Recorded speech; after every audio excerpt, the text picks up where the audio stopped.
안녕하십니까. 동형모의고사를 2회차에 걸쳐서 해설을 해드리겠습니다. 자, 이 동형모의고사 2회차는 문제를 풀지 않고 먼저 해설부터 들으시면 안 되고요. 문제지를 출력을 하셔서 40분 내지 45분을 시간을 정해서 풀어보시고 그 다음에 이제 거기에 해당되는 교재들이 있잖아요. 기본서 뭐 이런 것들, 요약집 이런 거. 그걸 한번 쫙 읽어보세요. 나오는 부분. 예를 들어서 1번 같은 경우 단독행위로 할 수 없는 것이라고 되어 있잖아요. 그럼 이게 어디 파트에 있냐?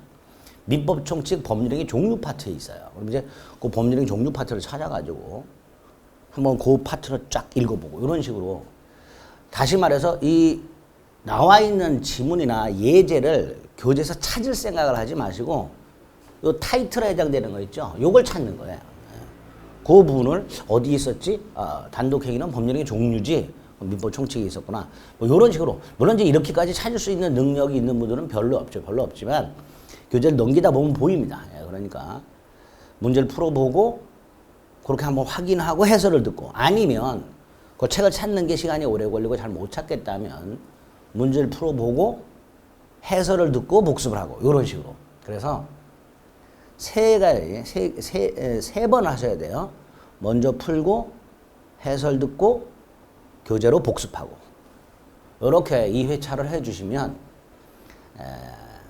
한 6번 정도 반복하는 게 되죠. 민법의 중요한 테마를 6번 정도 반복하게 됩니다. 그렇게 하면 어디가 중요하고 어떤 식으로 출제되는지 그 유형을 충분히 여러분들이 파악하실 수 있을 거라고 생각을 합니다. 자, 그렇게 정리를 하는 겁니다. 그럼 1회차 1번부터 보겠습니다. 다음 중 단독행위로 할 수 없는 것은이라고 되어 있죠. 단독행위는 민법 총칙에서 법률행위 종류에서 나오죠. 민법 총칙 제일 앞에 보면 권리 변동이 나오죠. 권리 취득, 변경, 소멸.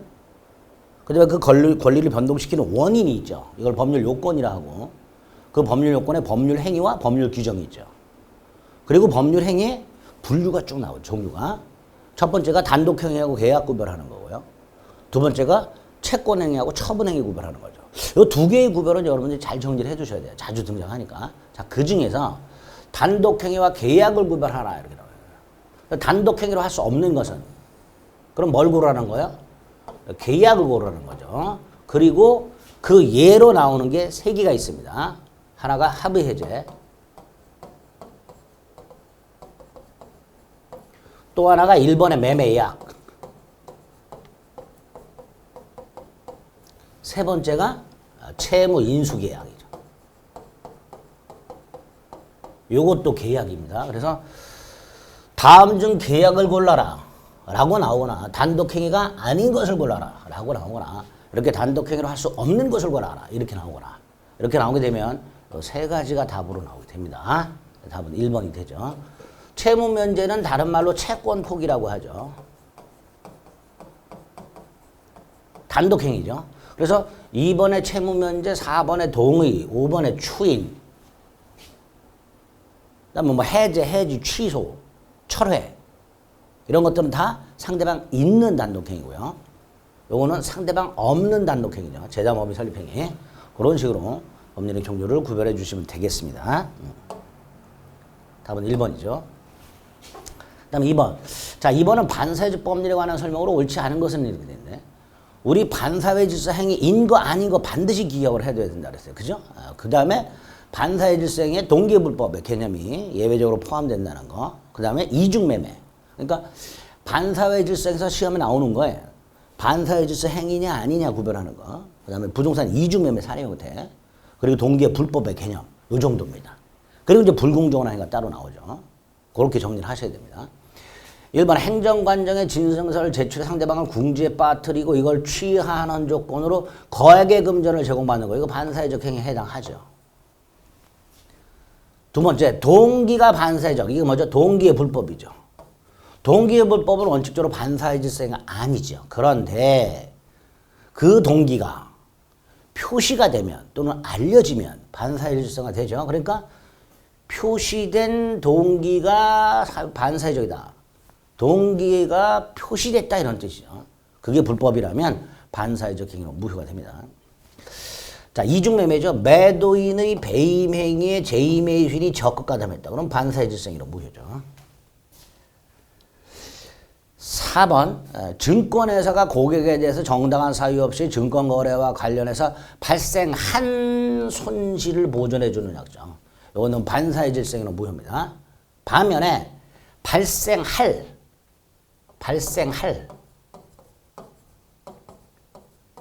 손실을 미리 보존해 주기로 하거나 또는 일정한 수익을 보장해 주기로 약속을 하거나 이렇게 미리 계약을 하면서 나중에 발생할 손실을 보전해 주기로 하거나 수익을 보장해 주기로 하면 요거는 강행규정 위반 무효입니다. 요건 강행규정 위반 무효고 이미 발생한 손실을 보전해 주는 건 반사의 질성으로 무효가 됩니다.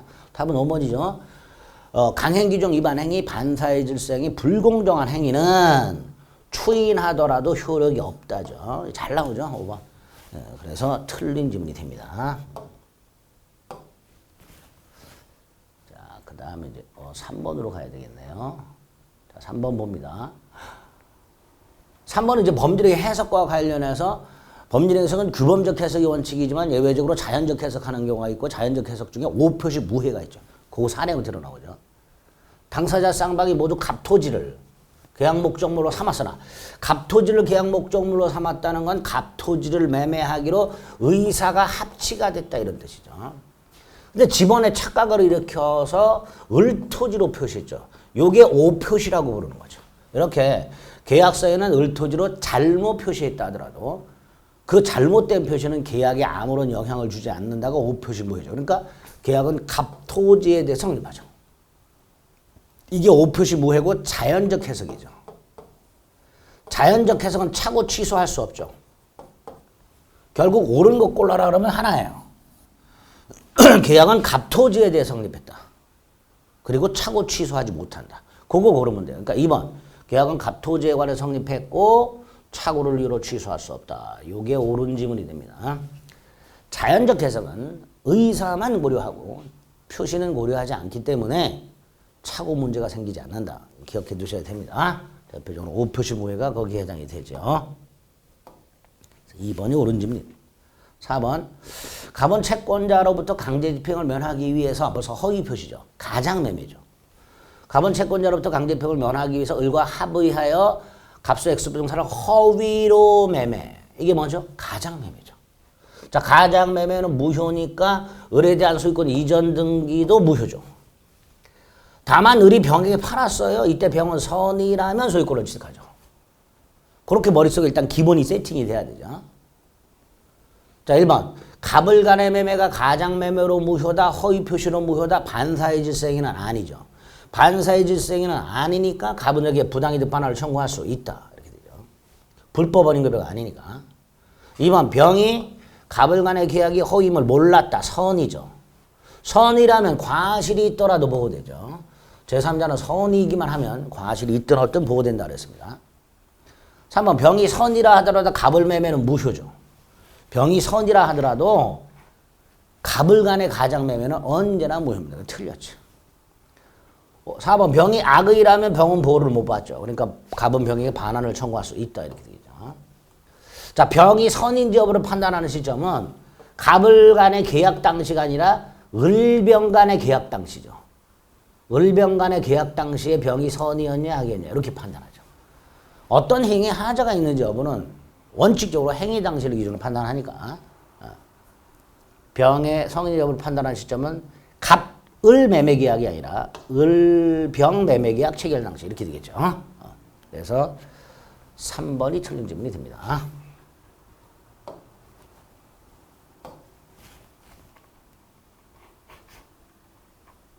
자, 5번을 봅니다.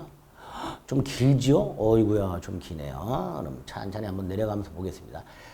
갑은 자신 소유 X 부동산을 을에게 매도하였고 을은 그 부동산을 다시 병에게 매도하고 소유권 이전 등기를 격려했다. 자, 갑에서 을로 을에서 병으로 순차 매매가 됐을 때 이런 식으로 문제가 나오게 되면 보통 한 두 가지 유형이죠. 하나는 중간생략 등기가 이런 식으로 나오죠. 또 하나는 물론 이제 중간생략 등기라면 등기를 격려했다는 말까지는 안 나오고 갑이 일관 매매했고 을은 다시 병에게 전매했다 이런 식으로 나오게 되죠. 또 하나는 갑을 간의 계약이 무효 또는 취소되었을 때 그 무효 또는 취소 사유가 굉장히 많죠. 당사자가 능력이 없거나 목적이 확정 가능 적법 사유적 타당성 갖추지 못했거나 의사가 흠결이 있거나 사기나 강박이 있거나 자 그럴 때 제3자가 보호되냐 안 되냐 보호가 된다면 선의만 보호되냐 선악불문하고 보호되냐 뭐 이런 것들 그런 것들을 갑을 간의 계약이 무엇이냐 어떤 상태냐에 따라서 달라지게 되죠. 그런 걸 주로 물어보게 되겠죠. 그럼 기억 갑이 미성년자고 제한능력자죠. 부모 동의 없이 계약을 했죠. 그러면 갑이나 갑의 부모가 취소할 수 있죠. 근데 병이 매수했는데 병이 몰랐대요. 선이에요. 그럼 병은 보호되느냐? 틀렸죠. 병은 보호되지 않습니다. 취소 사유가 세 가지죠. 제한능력, 착오, 사기, 강박. 그 중에서 제한능력을 이유로 한 취소는 절대적 취소라고 선의의 제3자에게 대항할 수 있답니다. 그러니까 선의의 제3자가 보호를 받지 않아요. 반면에 착오나 사기, 강박에 한 취소는 선의의 제3자에게 대항할 수 없다. 상대적 취소죠. 그러니까 선의의 제3자가 보호가 돼요. 그러니까 제한능력을 이유로 취소가 되면 병은 설령 선이라 하더라도 보호를 못 받으니까 병에 대해서 부동산 반환을 청구할 수 있다가 됩니다. 그래서 이거 기억 틀렸죠. 니은 성년자인 갑이 을에게 진위 없이 X부동산을 매도했다. 자, 진위 없이 매도가 뭐예요? 비진위 표시죠. 원칙적으로 유효하죠. 그죠? 그 다음에 병이 을로부터 X부동산을 매수했습니다. 선입니다. 그러면 갑을 간의 비진위 표시 매매가 유효든 무효든 선의 제3자는 보호되죠. 그러니까 병에게 대항하지 못한다. 이렇게 되죠. 반면에 이것은 갑과 을끼리 짜고라고 되죠. 이건 허위 표시죠. 당연히 병은 선이라면 보호되죠. 그러니까 병이 을로부터 부동산을 매수할 때 몰랐다면 병은 보호를 받으니까 갑은 병에게 X부동산 반환을 청구하지 못한다. 이건 4번 대문에서도 있었죠. 리을은 성년자인 갑이 중대한 과실 없이 중요부분에 착오가 있었어요. 취소할 수 있죠. 자, 착오를 위한 취소도 선의의 제3자에게 대항을 못하죠. 그러니까 병이 몰랐다면 선이라면 병은 보호되죠. 결국 갑은 을과의 계약을 취소했다 하더라도 선의의 병에게 반환을 청구할 수 없다가 되죠. 리을 틀렸죠. 아이고야. 그럼 마지막 미음. 성년자인 갑이 을의 기망에 의하여 기망도 마찬가지죠. 상대적 취소죠. 따라서 병이 몰랐다면 보호되죠. 따라서 병에게 대항할 수 있다가 되죠. 그럼 결국 기억에 있는 제한능력을 위한 취소만 절대적 취소고 나머지 니은 비진위 표시, 디귿 허위 표시 상대적 무효죠. 리을 차고 미음 사기 강박 취소 다 상대적 취소죠. 그러니까 선의 제3자가 보호가 되죠. 그러니까 결국 기억은 병에게 반환 청구할 수 있다라고 해야 되고요. 니은 병에게 대항하지 못한다고요. 디귿도 병에게 반환 청구 못한다고요. 리을은 반환 청구 못한다고 돼야 되죠. 미음도 반환 청구를 못하죠. 반환 청구를 못한다는 게 뭐예요? 병에게 대항할 수 없다죠. 이렇게 되죠. 그래서 XOO, XX 이렇게 고르시면 되죠. 절대적 무효, 상대적 무효, 절대적 취소, 상대적 취소 그거를 이제 구별하라. 아마 이런 문제라고 생각하시면 되겠습니다. 6번 갑이 의사표시를 발송했는데 도달하기 전에 상대방이 성년 후견의 개시가 됐으니까 갑의 의사표시가 을에게 도달한 때 을이 갑의 의사표시를 받은 때 제한능력자, 수령 무능력자죠. 그럼 112조에서 뭐라고 돼 있어요? 갑은 대항하지 못한다. 의사표시로. 즉 갑은 도달을 주장할 수 없다죠. 그러나 상대방이 도달을 주장하는 것은 상관없죠. 그래서 3번 틀렸죠. 상대방이 도달을 주장하는 것은 무방합니다. 2번 갑의 의사표시는 자동적으로 철회된다? 그런 거 없지요. 갑의 의사표시는 을에게 도달했을 때 갑이 도달을 주장 못하고 을은 도달을 주장할 수 있고 이렇게 딱 됩니다. 그 다음 4번 을의 법정 대리인이 도달 사실을 알았다. 그러면 갑도 도달을 주장할 수 있죠. 이게 답이죠. 112조. 그래서 5번은 틀렸고요. 이렇게 고르시면 돼요. 그래서 112조 조문을 물어보는 문제다라고 생각하시면 됩니다. 의사표시로 발생 111조부터 113조까지 확인을 하셔야 됩니다. 7번. 대리에 관한 설명으로 옳은 것을 골라라. 자, 조문 꼭 기억해야 되겠어요. 1번이 116조 1항이죠. 대리 행위의 의사표시 여력이 의사의 흠결. 의사의 흠결은 비진의 표시, 허위 표시, 착오를 말하죠. 사기 강박은 하자에 있는 의사표시를 말하고요. 알았거나는 악의죠. 악의 또는 과실이죠. 자, 이런 경우에 그 유무는 누굴 표준한다? 대리인 표준하죠. 2번은 115조에서 뭐라고 되어 있죠? 114조하고 연결이 되죠. 대리 행위가 유효할, 본인에게 유효하려면 본인을 위한 것임을 표시해야 되죠. 대리인이 그 권한 내에서 본인을 위한 것임을 표시하는 의사표시는 직접 본인에게 효력이 있다. 그런데 만약에 이렇게 본인을 위한 것임을 표시하지 아니하면 대리인 자기를 위한 것으로 본다라고 되어 있죠. 이렇게 추정한다고 본다는 나올 때보다 조문을 좀 주목해서 동그라미를 쳐가지고 반드시 눈으로 자꾸 확인하셔야 돼요. 그래야 안 헷갈려요. 입에 붙어야 돼요. 추정한다 따로 모아서 외우고 본다 따로 모아서 외우는 게 아닙니다. 그걸 외우면 더 헷갈려요. 그러니까 자꾸 눈으로 보고 입으로 중얼중얼 해갖고 붙어야 돼요. 입에 이렇게 짝짝. 자기를 위한 것으로 본다라고 돼 있었던 것 같은데 이렇게. 2번 틀렸죠. 3번 내리권의 범위가 불분명해요. 118조가 적용되죠. 관리 행위만 할 수 있고 처분 행위는 못한다고 돼 있죠. 대리권의 범위가 불분명하다. 118조가 적용돼서 관리 행위만 할 수 있고 처분 행위는 못하죠. 그 다음에 그 관리 행위 중에서 보존 행위는 무제한할 수 있고 이용 계량 행위는 일정한 범위 내에서만 할 수 있도록 되어 있습니다. 118조죠. 4번 자기약 쌍방 대리가 원칙적으로 금지가 되죠. 다만 본인이 허락했거나 채무 이행은 가능하죠. 그래서 차주가 사채 알선 업자에게 한 변제는 유효하죠. 또 법무사의 이전 등기 신청도 유효하죠. 그 예외죠. 원칙적 금지가 되죠. 그런데 그 자기약 쌍방 대리 금지는 임의 대리에만 적용되는 게 아니죠. 임의 대리든 법정 대리든 자기약 쌍방 대리는 원칙적으로 금지가 됩니다. 5번 다른 자의 대리인으로 계약을 맺은 자가 대리권을 증명하지 못하고 추인을 받지 못했다. 135조 무권 대리인 책임. 자, 무권 대리인 책임에서 기억할 게 몇 개 있죠. 첫째, 요건에서 상대방 선의 무과실일 것. 두 번째, 무권 대리는 행위 능력자일 것. 요 두 가지 요건을 꼭 기억하셔야 되고요. 그 다음에 법정 무과실 책임이라는 것. 따라서 무권 대리인에게 아무런 과실이 없더라도 책임을 면할 수는 없다. 그 다음 그 책임의 내용. 상대방 선택이죠. 자신의 선택이 아니라 상대방 선택. 무권 대리인 자신의 선택이 아니라 상대방 선택에 쫓아 계약을 이행하던가 손해를 배상할 책임이 있게 됩니다. 틀렸죠. 자, 옳은 거 1번 이렇게 되겠죠. 거의가 다 조문이죠. 135조. 요거 115조. 116조이랑. 다 조문이네요. 그죠? 그러니까 대리도 다시 한번 말씀드리지만 조문 전체를 좀 암기하셔야 됩니다. 114조부터 130 몇 조죠? 136조인가? 여기까지. 조문을 자꾸 읽어주셔야 돼요. 대리는.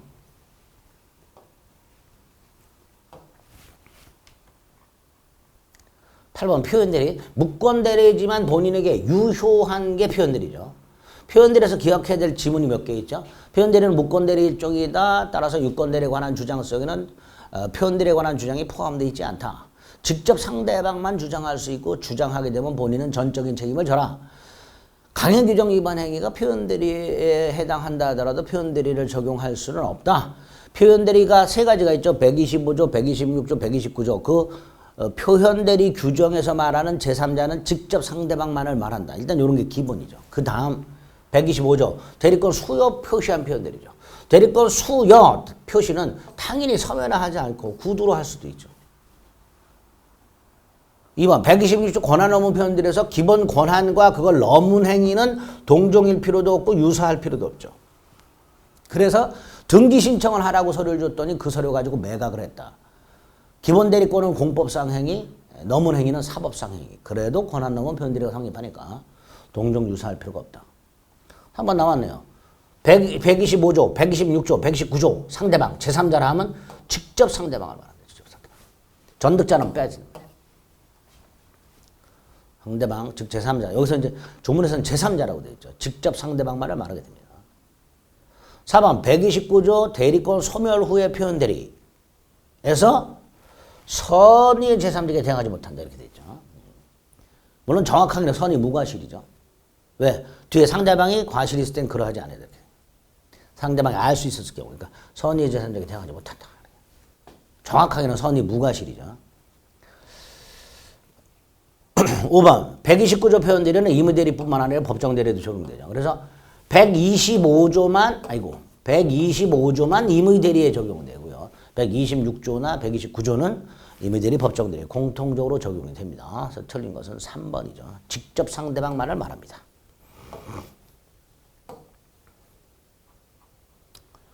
9번 무효 취소에서 나오는 토지거래 허가구역 내의 허가전 거래 행위가 있죠. 자, 허가 없이 거래하면서 계약금을 받았네요. 일단 동그라미 1번 허가를 배제 잠탈하는 내용의 계약이라면 처음부터 확정정보죠. 처음부터 미등기 전매라든가 거래하면서 거래를 은닉하고 증여로 가장했다든가 거주요건을 갖추지 못한 자가 거주요건을 갖춘 자의 명의를 도용해서 계약을 했다든가 한 세 가지 이런 게 확정적 무효죠. 처음부터 허가를 배제 잠탈할 목적의 계약으로 확정적 무효가 됩니다. 허가 신청은 공동으로 합니다. 그래서 당사자는 허가 신청 절차에 협력할 의무가 있다라고 하게 됩니다. 혼자 가면 상대방이 그런 의무가 있는 게 아니잖아요. 공동으로 해야 되기 때문에 그런 의무가 있게 됩니다. 허가를 받기 전에는 유동적 무효이기 때문에 계약상 채권 채무는 발생하지 않죠. 채권 채무가 발생하지 않으니까 채무 불이행이 있을 수가 없는 거예요. 그러니까 채무 불이행을 이유로 계약을 해제하거나 손해배상 따위를 청구할 수가 없는 거예요. 3번 틀렸죠. 4번 계약금을 주고받았을 때 유동적 무효 상태에서는 부당이득 반환을 청구할 수가 없어요. 부당이득 반환 청구는 확정적 무효일 때 하는 겁니다. 따라서 유동적 무효 상태에서는 부당이득 반환을 청구할 수가 없습니다. 허가구역 지정이 해제됐네요. 그러면 확정적 유효가 되죠. 자, 확정적 유효로 되는 경우가 세 가지죠. 허가받은 경우, 구역 지정이 해제된 경우, 구역 지정 기간이 만료가 됐는데 재지정하지 않은 경우 세 가지죠. 특히 허가를 받으면요. 대법원에 의하면 계약 시 소급해서 유효가 된다 이렇게 얘기합니다. 허가 받은 때가 아니라 계약 시에 소급해서 유효가 된다. 틀린 거 3번이죠.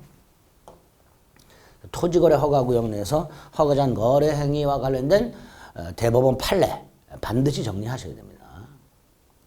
10번 조건과 기한 부관이죠. 이것도 거의 조문 위주로 나온다 그랬죠.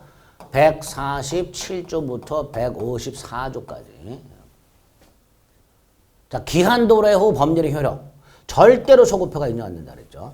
조건은요. 147조 3항에서 당사자가 조건 성취의 효력을 소급하게 할 의사를 표시한 때는 그 의사에 한다 그래서 소급표가 인정될 수 있어요. 당사자 합의로. 하지만 기한 도래권은 절대로 소급표 인정 안 된다 그랬죠.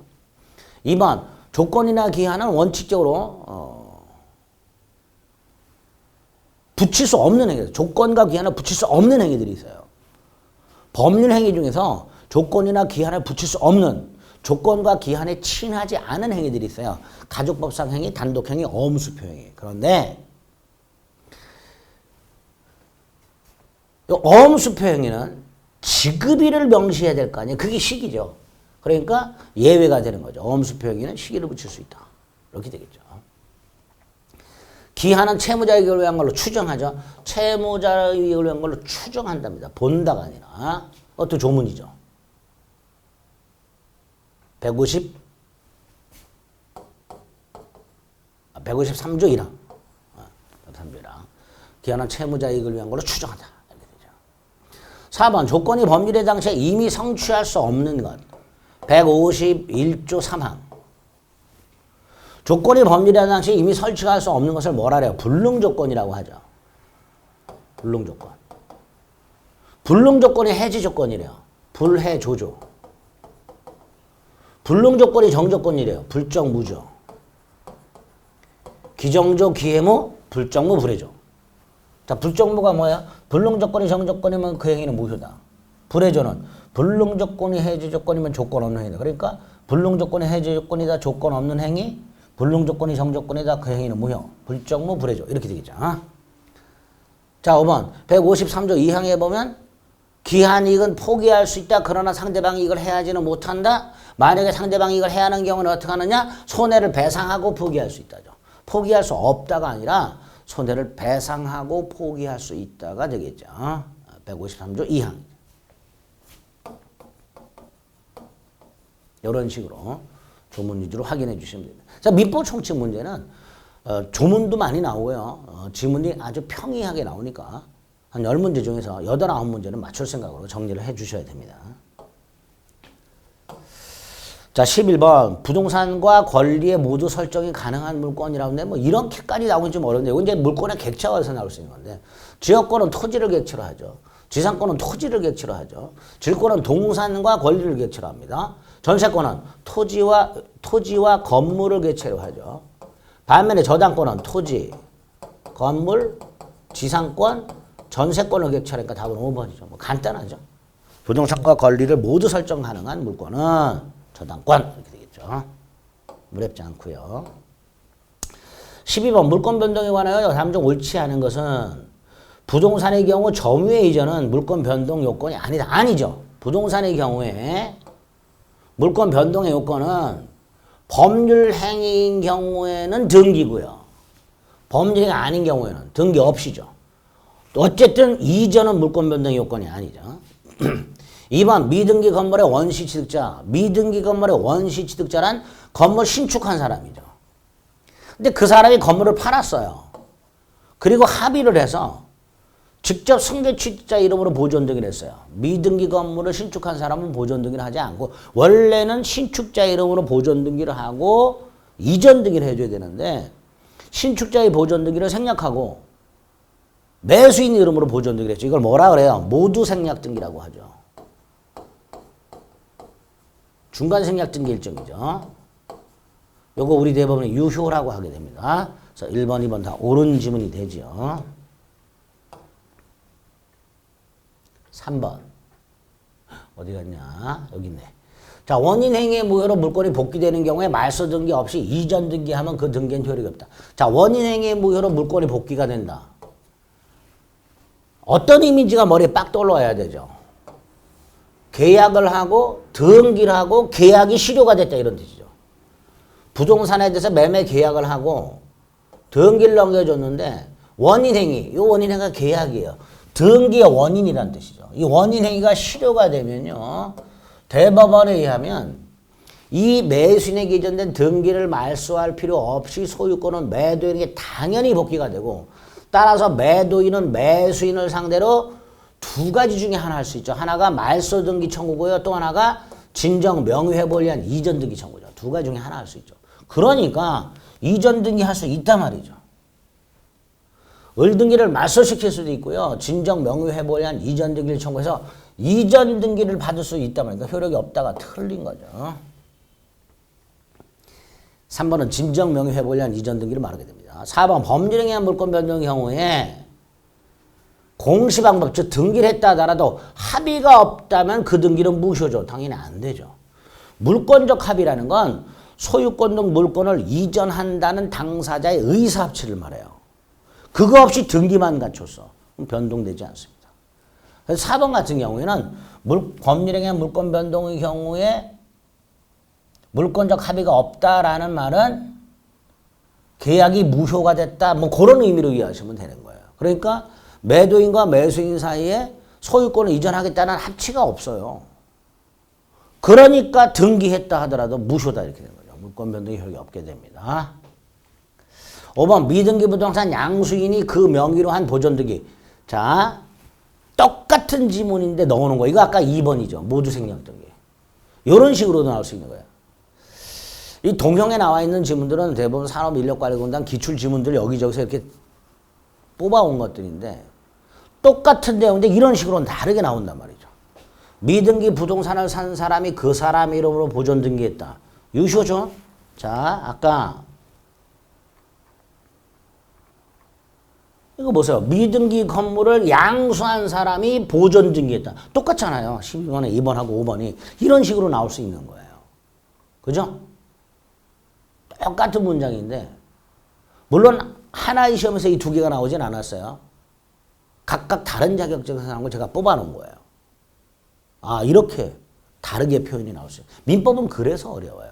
똑같은 말인데 똑같은 의미인데 표현이 완전히 다른 경우도 있단 말이죠. 옳은 질문이죠. 중간 생략 등기. 갑에서 을로 을에서 병으로 손차 매매가 됐다. 등기는 갑에서 병으로 직접 넘어간다. 이게 중간 생략 등기죠. 부동산 등기 특별조치법에서는 금지하고 있고 위반하면 처벌하지만 단속 규정이기 때문에 행위 자체는 유효죠. 물론 토지거래 허가구역에서는요. 토지거래 허가제도라는 강행 규정을 위반했기 때문에 무효예요. 그래서 미등기 전매가 안 되는 거야. 그건 토지거래 허가제도 허가구역이기 때문에 그래요. 그게 아니라면 처벌만 일 뿐 유효입니다.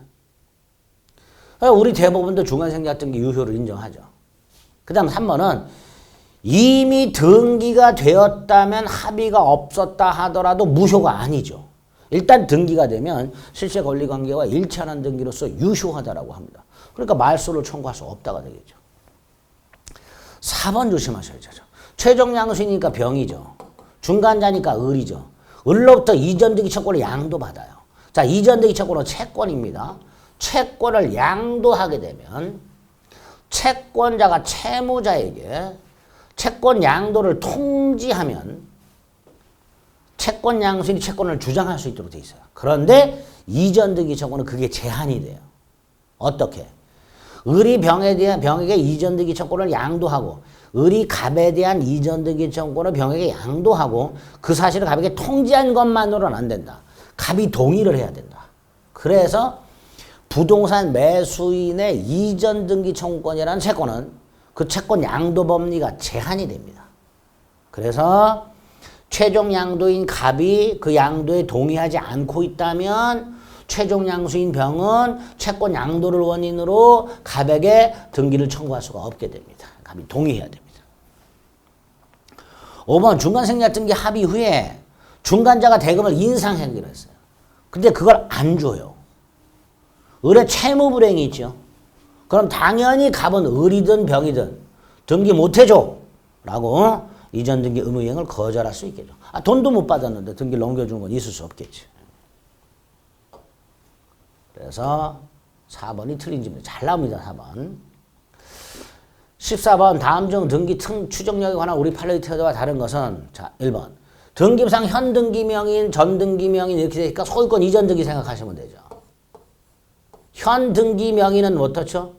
현등기명인은 예를 들어서 등기원인이 매매로 되어 있다. 매매를 통하여 적법하게 소유권을 취득한 걸로 추정되죠. 그거를 제3자뿐만 아니라 전등기명인에게도 주장할 수 있다죠. 1번 틀렸죠. 이게 등기 추정력의 인적 범위죠. 그래서 소유권 이전 등기 경우에 현재 소유권 등기 명의는 제3자에 대해서뿐만 아니라 전등기 명인에 대해서도 나는 적법한 등기 원인, 매매 등을 통해서 적법하게 소유권을 취득한 걸로 추정된다. 이 권리는 내 거다. 라는 걸 얼마든지 주장할 수 있습니다. 여기서 원용이라는 건 소송상 주장을 말합니다. 그래서 1번 틀렸죠. 물권 변동의 일방 당사자인 전등기 명인에 대해서도 등기의 추정력을 주장할 수 있다라고 해야죠. 등기가 되어 있으면 절차의 적법도 추정이 되니까 경매를 통해서 넘겨받았다. 적법한 절차를 거친 걸로 추정하죠. 3번 우리 민법 200조에 뭐라고 되어 있죠? 점유자가 이렇게 되어 있죠. 점유자가 점유물에 대하여 행사하는 권리는 적법하게 보유한 걸로 추정한다라고 되어 있죠. 이거를 점유의 권리 적법 추정 이렇게 불러요. 그런데 여기서 이 점유물은 동산에 한합니다. 그러니까 부동산에는 적용되지 않습니다. 4번 등기부를 열람하지 않고 매수했으니까 확인 안 했으니까 과실이 있겠죠. 확인해야 되는데 확인 안 했으니까. 5번 저당권 등기가 돼 있으면 당연히 채권의 존재도 추정이 됩니다. 그런데 더 나아가서 이 채권을 발생시키는 계약, 예컨대 소비대차 계약이라든가 이런 거, 그 채권을 발생시키는 기본계약의 존재까지 추정되지는 않습니다. 그래서 저당권이 등기되어 있으면 두 개가 추정돼요. 저당권자로 추정되고 채권도 있다고 추정돼요. 근데 여기서 더 나아가서 그 채권을 발생시키는 기본계약, 예컨대 소비대차 계약 같은 거, 그 기본계약의 존재까지 추정되지는 않습니다. 채권의 발생 원인이 소비대차 계약만 있는 건 아니잖아요. 그죠? 그러니까 채권의 존재까지만 추정이 되고 그 채권을 발생케 하는 기본계약, 예컨대 소비대차 계약 이런 것까지 추정되지는 않는다는 거 그거 조심해 주시면 되겠습니다. 틀린 거 1번이죠. 15번 다음 중 점유보조자와 간접점유자라고 되는데 점유보조자는 195조에서 타인의 지시를 받아 물건을 사실상 지배하는 자죠. 점유자가 아니죠. 점유 보조자죠. 반면에 간접 점유자는 임대인처럼 계약을 통해서 타인으로 하여금 직접 점유하게 하고 자신은 간접으로 점유하는 사람이죠. 간접 점유자는 점유자고 점유권이 있죠. 간접 점유자에는 임대인만 있는 게 아니죠. 지상권자도 있고요. 지상권 설정자도 있고요. 전세권 설정자도 있고요. 질권 설정자도 있고요. 여럿이 있죠. 근데 어쨌든 지상권, 전세권, 질권, 사용대차, 임대차, 임치는 보관을 하는 거죠.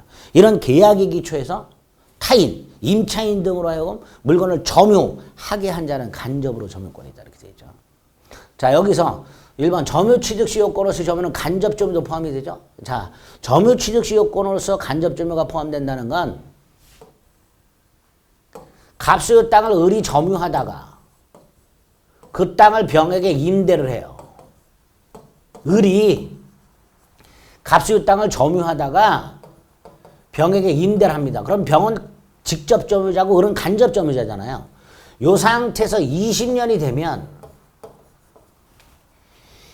임차인 병은 타주점이니까 시효취득이 인정이 안 되고요. 임대인이 했던 을이 취득시효가 인정이 돼요. 근데 을은 무슨 점이에요? 간접 점유잖아요. 이런 의미입니다. 그래서 점유취득시효 요건으로서 점유에는 간접 점유가 포함이 됩니다. 2번 남편과 부인은 공동점유자입니다. 부인과 자녀가 점유 보주자가 아니라 부부는 공동점유자입니다. 공동점유자. 이 3번 점유자와 점유 보조자가 있을 때 점유자는 점유 보조자를 상대로는 소유물 반환 청구를 할 수 없다. 소유물 반환 청구는 물권적 청구이죠. 물권적 청구의 상대방은 점유자는 상대방이 되지만 점유 보조자는 상대방이 될 수 없습니다. 자, 점유 보조자는 물권적 청구의 상대방이 될 수 없다. 무슨 뜻이죠? 점유 보조자를 상대로 물권적 청구를 행사할 수는 없다. 이렇지 없다. 이거 틀렸죠, 그것도. 3번 점유 매개관계, 임대차 계약관계 같은 거 생각하시면 돼요. 그런데 임대차 기간이 끝났어요. 그래서 임대차 계약이 실효가 됐어. 그런데도 임차인이 물건을 반환하지 않고 있어. 그럼 간접점유, 직접점유 관계는 그대로 존속하죠. 다시 말해서 점유 매개관계는 반드시 적법 유효할 필요는 없다. 이렇게 되죠. 5번 간접점유는 대리 아닙니다. 간접점유하고 따로 조문이 있습니다. 대리 관한 규정은 준용되지 않습니다. 간접점유는 임대인이 임차인의 대리인이에요? 아니잖아요. 이거 틀린 거죠. 자, 옳은 것은 1번 이렇게 되겠죠. 16번 주의토지소행권 219조 220조가 있죠. 타인 토지를 통행하는 권리죠. 둘 중에 하나 통로가 없는 맹지거나 통로가 있지만 제 기능을 발휘하지 못하거나 그럴 때 주의토지 토행권이 인정되고 유상이죠. 그래서 통행권자는 통행지 소유자에게 보상을 해야지. 그게 219조죠. 반면에 220조는 무상통행권이죠. 공유토지를 분할하거나 토지를 일부 양도함으로써 공로에 통하지 못하는 통로가 생겼을 때 그 분할의 직접 당사자와 일부 양도의 직접 당사자 사이에서만은 무상이다. 그리고 이제 판례 몇 가지 확인하는 거예요. 동그라미 1번 기존 통로가 이미 있어. 하지만 제 기능을 못하고 있어. 그럼 인정되죠. 통행권이. 일단 통행권이 발생했지만 그 토지 옆에는 공로가 개설이 됐어. 그래서 통행권이 필요가 없어졌어. 그럼 통행권을 소멸하죠. 보상 의무를 게을리할 때 소멸하는 건 아니지만 토지가 공로에 접하게 됨으로써 통행권이 필요가 없어지면 그때는 통행권이 소멸한다 그랬죠. 필요에 따라서는 자동차기 통행할 수도 있어요. 하지만 편리하다는 이유만으로 자동차 통행을 허용하지는 않습니다. 4번 토지의 직접 분할자 또는 일부 양도 당사자만 무상이죠. 승계인에게는 무상 적용 안 되죠. 그래서 여기까지죠.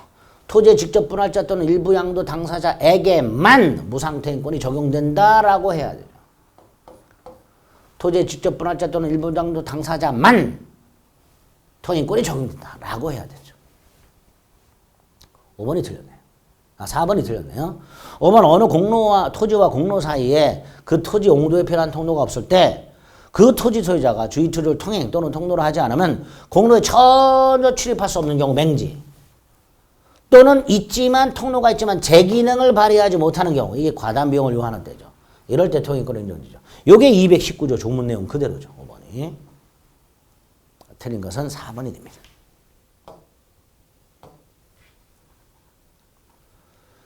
17번. 자, 또 G로 연결이 되어 있네요. A는 비소유 토지를 C로부터 매수하여. 자, A는 비소유 토지를 C로부터. 아니군요. 잘못됐군요. 다시 한번요. A는 비소유 토지를 C로부터 매수했다라고 되어 있죠. 그럼 C하고 A가 매매인데 비소유 토지입니다.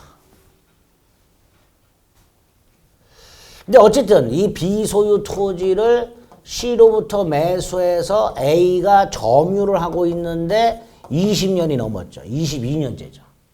그런데 한 달 전에 B가 땅을 D에게 팔았다고 되어 있죠. 그러면 22년째 점유한 상태에서 보세요. A가 점유를 시작했고 20년 지나서 22년 된 2년째 점유하고 있는데 22년 한 달 전에 B가 D한테 팔았으니까 D는 A의 취득시효 완성 후 제3자가 되죠. 그래서 A는 D에게는 취득시효 주장 못하죠. 1번 A는 D에게 취득시효를 원인으로 한 이전되기를 청구할 수 없죠. 그죠? D는 A의 취득시효 완성 이후 소유권을 취득한 제3자입니다. 근데 2번 만일 D에게로 넘어간 D에게로의 매도가 시효완성 전이라면 A가 20년을 점유하기 전에 D에게 넘어갔다면 20년이 되는 날 소유자는 D니까 D에게 이전되기 청구할 수 있다. 이렇게 되겠죠. 취득시 완성을 이유로 하는 이전되기 청구는 20년이 되는 날 소유자에게 하는 거니까 20년이 되기 전에 D에게 소유권이 넘어갔으니 20년이 딱 되는 날 소유자는 D일 것이고 따라서 D에게 이전되기 청구할 수 있다. 이렇게 되겠죠.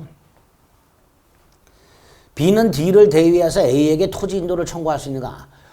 B는요. 등기 의무자예요. A에 대한. 그렇잖아요. B는 A에 대한 등기 의무자니까 D가 A에게 토지 인도를 청구하는 건 괜찮지만 B가 D를 대위해서 토지 인도를 청구할 수는 없습니다.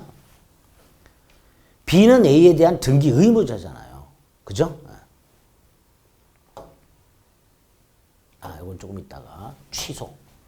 조금 왼쪽에 보기 그래도 이걸 보겠습니다. 4번. 만일 이 땅이 수용이 됐다. 수용이 됐다면은 B의 불법 행위가 아니죠. 그래서 A는 B를 상대로 불법 행위 손해배상을 청구하지 못하고 대상 청구를 행사할 수 있죠. 다만 A가 B에게 대상 청구를 행사하려면 수용이 되기 전에 A가 B를 상대로 취득시 완성 사실을 주장했거나 이전되기를 청구했었어야 되죠. 그래서 B로 하여금 자신의 완성 사실을 알렸어야 됩니다. 만약에 5번 B가 A의 시완성 사실 전혀 모른 채 또는 A가 시완성을 주장하지 아니한 채 팔아먹었다. 그럼 당연히 B는 아무런 책임이 없죠. 그래서 A가 취득시효 완성이 된 상태에서 B가 팔아먹었을 때 또는 수용이 됐을 때 A가 B에게 불법행위 책임을 묻거나 대상 청구를 행사하려면 B가 알고 있었어야 돼요. 따라서 B가 모르고 있었다면 B는 아무런 책임을 지지 않게 됩니다. 그래서 옳은 지문이 되죠. 그래서 다시 한번 아까 3번 지문이 틀렸는데요. 아까 3번 지문 뭐라 그랬죠? B 소유 땅에 A가 시효가 완성된 후 D에게 팔렸잖아요. 이때 D는 소유권을 취득하니까 A에게 토지 인도를 청구할 수 있지만 B는 A에 대한 등기 의무자죠. A는 B에 대한 등기 권리자고. 그러니까 등기 의무자가 등기 권리자를 상대로 직접이든 대위든 토지 인도를 청구할 수는 없다가 됩니다. 그래서 3번이 틀린 지문이 됩니다. 18번 지상권. 용익권의 존속기간이라고 되어 있는데 일단 지상권은 최단 30년, 15년, 5년이죠. 최단 30년, 15년, 5년. 이거보다 단축하지 못한다. 이거보다 짧으면 연장한다. 최장기간은 없죠. 지역권은 최장기간, 최단기간 없고요. 전세권은 최장 10년, 10년 넘지 못한다. 10년보다 너무 길면 단축한다. 단 건물 전세권만은 1년 미만으로 정했을 때 1년으로 본다. 이렇게 되죠. 또 전세권은 기간을 정하지 않으면 언제든지 소멸 통고할 수 있다. 이렇게 되죠. 그다음에 용익 물권이 아니라 용익권이라고 되어 있으니까 임대차에서 임차권도 용익적 채권이죠. 임대차는 최장기간도 최단기간도 규정이 없고 다만 이제 처분 권한이 없는 자가 할 수 있는 단기 임대차라는 게 따로 있지만 거의 안 나오고요. 두 번째, 민법상 임대차 기간을 정하지 않으면 각 당사자는 언제든 계약의 해지를 통고할 수 있도록 되어 있죠. 그렇게 존속기간과 관련된 조문들이 각각의 권리나 계약 관계마다 머릿속에 명확하게 암기가 되어 있어야 됩니다. 1. 전세권 최장이 10년. 다만 건물 전세권만은 최단 1년. 310이죠. 2. 건물 이외 공작물 소유 목적 지상권이죠. 5년이죠. 5년을 넘지 못한다가 5년보다 단축하지 못한다죠. 최단기간이니까 5년보다 단축하지 못한다죠. 3번 수목 소유 목적이니까 최단 30년이죠. 30년보다 단축하지 못한다. 지역권에는 규정이 없다. 지상권 최장기간에 제한이 없으니까 영구로 약정하는 것도 괜찮다. 지역권도 마찬가지입니다. 지상권, 지역권 영구로 약정할 수 있다. 구분지상권 영구로 약정할 수 있다. 그러나 전세권은 최장 10년이니까 영구로 약정 못하죠. 그렇게 조문 통해서 확인하시면 되겠습니다. 자, 19번 지상권과 임차권. 자, 둘 다 남의 물건을 사용수익한다는 공통점이 있는데 이건 직접 사용수익하는 물건이고요. 이거는 임대인에게 사용수익을 청구하는 채권이죠. 그래서 지상권자는 띄워야 되는 설정자의 동의 없이 지상권 양도, 담보 제공, 토지 임대 가능하지만 임대차는 임대인 동의 없이는 임차권을 양도하거나 목적물로 전대하지 못하죠. 2번 지상권과 임차권 모두 등기하면 제3자에 대한 대항력이 생긴다라고 되는 이건 약간 물음표로 해야 돼요. 임차권이 등기되면 대항력이 생기는 건 맞아요. 그런데 그 중에서도 부동산 임차권만, 동산 임차권은 등기가 불가하니까. 근데 지상권이 문제입니다. 지상권은 법률 행위를 통해서 취득하려면 등기해야 되지만 법정상권은 등기가 필요 없잖아요. 그죠? 그러니까 2번은 약간 의문스럽습니다. 물음표 딱. 3번 존속기간이 만료됐을 때 지상권자는 지상물 수거권이 있죠. 다만 존속기간 만료되었을 때 갱신 청구할 수 있고 매수 청구할 수 있죠. 토지 임차인에게 그대로 준용이 되죠. 토지 임차인도 요 지상권에서 존속기간이 만료됐을 때 지상권자가 갱신 청구 및 매수 청구권이 있습니다. 이게 283조인데 그걸 토지 임대차 643조에서 그대로 준용하니까 토지 임차인도 임대차 기간이 만료가 됐을 때 임대인을 상대로 갱신 청구 및 지상물 매수 청구할 수 있다가 되죠. 틀렸네. 2번이 3번이 확실하게 틀렸네요. 그럼 이제 2번은 약정을 통한 지상권이라고 생각하시면 되죠. 2번 옳은 지문으로 처리하시면 됩니다. 3번은 분명히 틀렸으니까. 토지 임차인도 갱신 청구 및 매수 청구권이 643조에서 인정이 됩니다. 지상권은 재산권이니까 양도 상속할 수 있죠. 임차권도 당연히 상속을 할 수 있죠. 그런데 동의 없이는 양도 전대 못하죠. 5번 기간을 약정하지 않았다. 지상권은 법정기간이 정해져 있죠. 281조. 소유하고자 하는 지상물의 종류와 구조에 따라서 30년, 15년, 5년. 소유하고자 하는 지상물의 종류와 구조도 정하지 않으면 15년 딱 법정기간이 있죠. 그러나 임대차는 언제든지 해지 통고할 수 있도록 되어 있죠. 635조. 그죠? 그래서 임대차 기간을 정하지 않은 임대차로서 언제든지 해지 통고할 수 있고 다만 반면에 지상권은 법정 기간이 규정이 되어 있죠. 법정 기간이. 틀린 지문은 3번이 될 겁니다. 이런 식으로 비교하는 문제가 나오면 좀 까다로워요. 지문은 짧지만. 그죠? 두 개를 같이 생각해야 되니까.